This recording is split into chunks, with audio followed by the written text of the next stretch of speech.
Painter उसके साथ चलने के लिए तैयार हो जाता है। साइरस उसे अपनी बोट में बिठाकर इस जगह से ले जाता है। एबी सब कुछ देख रही होती है और समझ जाती है कि साइरस कुछ न कुछ गड़बड़ कर रहा है, इसीलिए वो उसका पीछा करना शुरू कर देती है। लेकिन साइरस की टीम में एक हैकर भी होती है जो अपनी हैकिंग स्किल से समंदर के नीचे जो बैरियर होते हैं उन्हें ऊपर कर देती है, जिससे साइरस और उसके साथियों की बोट दूसरी तरफ चली जाती है और इंटरपोल पुलिस देखती रह जाती है।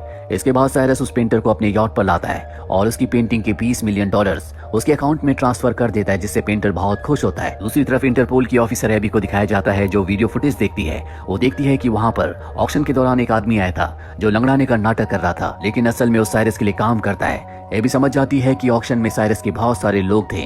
वहीं अगली सुबह जब पेंटर यॉट पर उठता है तो वो देखता है कि उसके किडनैप होने की न्यूज चारों तरफ फैल चुकी है, जिससे वो डर जाता है। साइरस कहता है कि तुम्हें डरने की जरूरत नहीं है, ये हमारा काम है, जिसे तुम एक तरह का बिजनेस भी कह सकते हो। मोनालिसा की पेंटिंग की कोई कीमत नहीं थी, लेकिन जब उस पेंटिंग की चोरी हुई तो इंटरनेशनल मार्केट में उसकी कीमत आसमान को छूने लगी और इसीलिए हमने तुम्हें किडनैप किया, तुम्हारी पेंटिंग को चुराया है ताकि चारों तरफ तुम्हारी पेंटिंग की चर्चा हो और इंटरनेशनल मार्केट में उसकी कीमत बढ़ जाए।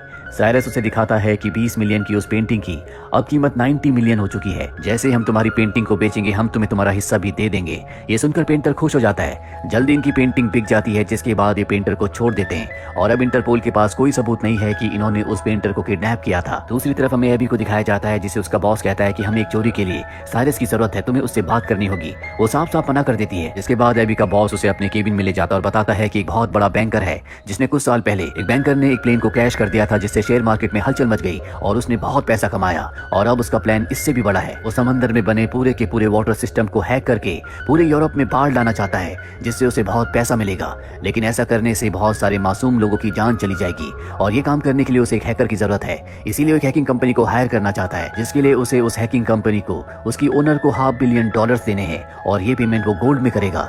17 दिनों के बाद वो इस पूरे गोल्ड को लंदन से ज्यूरिख प्लेन से शिफ्ट करेगा और मैं चाहता हूँ कि प्लेन में ही ये गोल्ड चोरी हो जाए ताकि उसकी डील कैंसिल हो जाए। एबी कहती है कि हम साइरस पर विश्वास नहीं कर सकते, अगर हमने उसे इस काम में शामिल किया तो सारा का सारा गोल्ड लेकर उड़ जाएगा।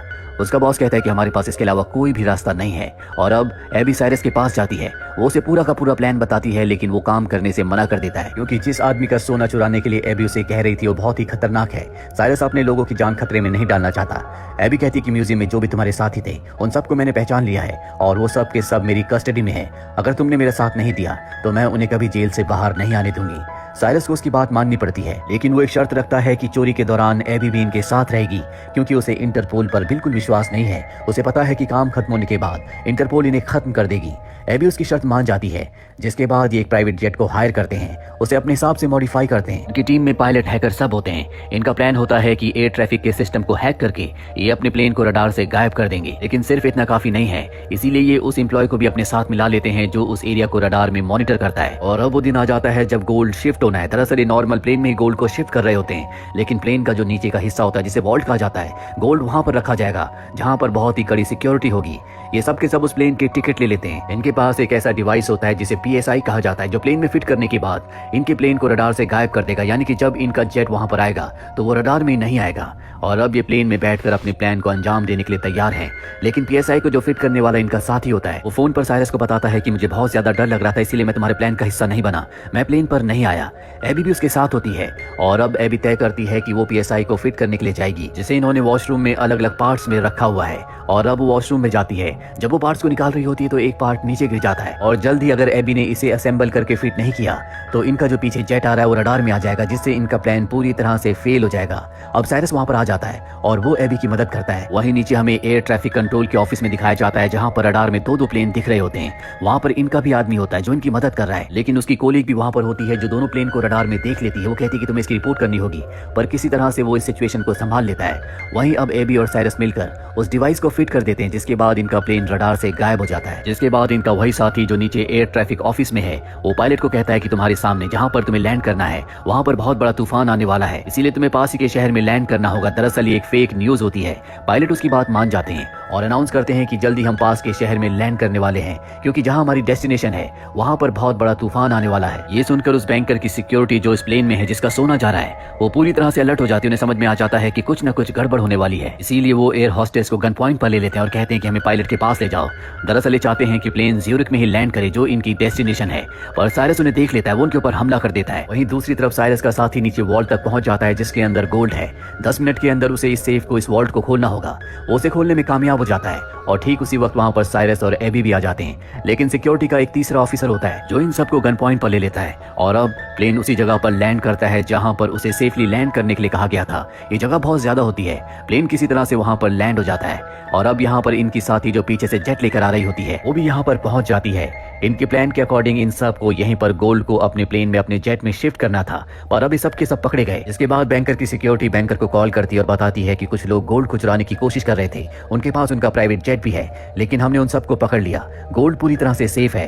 बैंकर कहता है कि अब गोल्ड को ज्यूरिख नहीं बल्कि मेरे इटली वाले घर पर ले आओ। जिसके बाद सिक्योरिटी साइरस को, एबी को, उसके सभी साथियों को और गोल्ड को लेकर इटली की तरफ निकल पड़ते हैं। वहीं दूसरी तरफ हमें एबी के बॉस को दिखाया जाता है जो एक रेलवे स्टेशन पर गोल्ड का इंतजार कर रहा होता है, क्योंकि इसी स्टेशन पर गोल्ड को आना था। लेकिन उसे बताया जाता है कि इनका प्लान फेल हो गया। साइरस, एबी सब के सब पकड़े गए और अब वो इटली जा रहे हैं। एबी का बॉस बहुत ज्यादा परेशान हो जाता है क्योंकि उसे पता है कि एक बार अगर गोल्ड उस हैकर तक पहुंच गया तो बहुत बड़ी तबाही आएगी। इसीलिए नेटो को इन्फॉर्म करता है और कहता है कि उनके प्राइवेट जेट को उड़ा दो। दरअसल अब सब के सब प्राइवेट जेट से जा रहे हैं। उसी में पूरा का पूरा गोल्ड शिफ्ट कर दिया गया था और अब नेटो के 2 जेट इन तक पहुंच जाते हैं और इन्हें सरेंडर करने के लिए कहते हैं, नहीं तो वो इनके प्राइवेट जेट को उड़ा देंगे।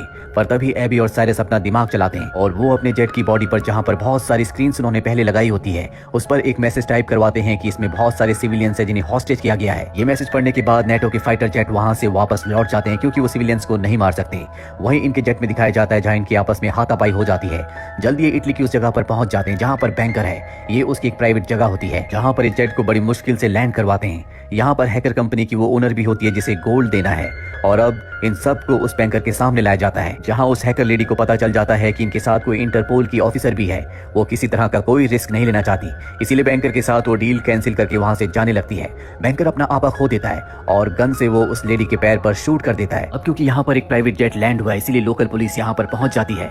बैंकर कहता है कि मैं इनमें से किसी को नहीं जानता, ये जबरदस्ती मेरी प्रॉपर्टी में एंटर हुए हैं, इसीलिए मैंने इस लेडी को गोली मारी है। लेकिन तभी साइरस अपनी साथी को कॉल करता है जो कि हैकर है जो इनके साथ है। दरअसल इन्होंने इस पूरे जेट की बॉडी में वही पेंटिंग वाली टेक्नोलॉजी को यूज किया है जिसे NFT कहा जाता है और NFT की मदद से साइरस और उसके साथी पुलिस वालों को दिखा देते हैं कि यहाँ पर क्या क्या हुआ, किस तरह से उस बैंकर ने उस लेडी को गोली मारी और आगे उसका क्या प्लान था। अब एबी का बॉस भी अपने लोगों के साथ यहाँ पर पहुंच जाता है। एबी को यहाँ पता चल जाता है कि उसके बॉस ने नेटो को उनके प्राइवेट जेट को उड़ाने के ऑर्डर दिए थे, जिससे उसे बहुत गुस्सा आता है। वो उसे एक पंच मारती है और रिजाइन दे देती है, जिसके 1 हफ्ते बाद दिखाया जाता है कि साइरस और एबी एक दूसरे के साथ हैं।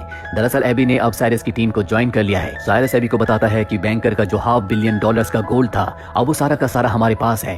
दरअसल प्लेन में हमने अपने एक कंटेनर को रखा था जिसके अंदर हमने लोहे की ईंटों को गोल्डन पेंट करके प्लेन में चढ़ा दिया था और जब हम सिक्योरिटी से लड़ रहे थे ठीक उसी वक्त हमारा वो साथी जो वॉल्ट को खोल रहा था उसने पूरे के पूरे सोने को लोहे की ईंटों से बदल दिया, जिसे पैराशूट के थ्रू और ड्रोन्स के थ्रू हमने ऊपर प्लेन से नीचे फेंक दिया। जिसे हमारे उस साथी ने, जिसके बारे में मैंने बताया था, वो डर के कारण इस प्लान का हिस्सा नहीं बना। दरअसल वो झूठ था, उसने उस पूरे के पूरे सोने को ड्रोन से कंट्रोल करके सही जगह पहुंचा दिया था और अब ये सब के सब एक समंदर के किनारे जाते हैं जहां पर पानी से ये उस गोल्ड को निकालते हैं। वहीं दूसरी तरफ एबी के बॉस को दिखाया जाता है जिसे पता चल जाता है कि उसके पास जो सोने की ईंटें हैं वो सोने की नहीं बल्कि लोहे